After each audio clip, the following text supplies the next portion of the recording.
3 KG আম আনিলোঁ মাত্ৰ 100 টকা। লাভ হৈছে নে লোকচান নিশ্চয় পাব।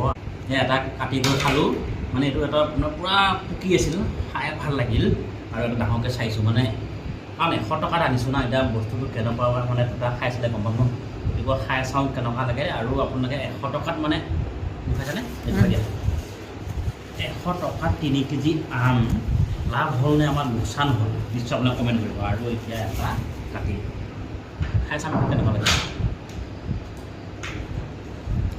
বাকলি গোটেইটো গুচাই দিয়া। নাই নাই এইটো অকণমান হেৰি কেঁচা।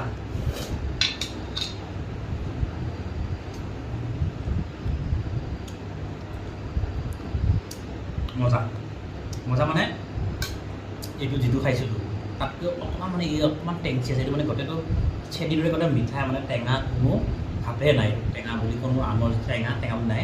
আৰু এইটো অকণমান কেঁচা হৈ আছে না, সেইকাৰণে ইয়াত অকণমান টেঙা হেৰি লাগিছে।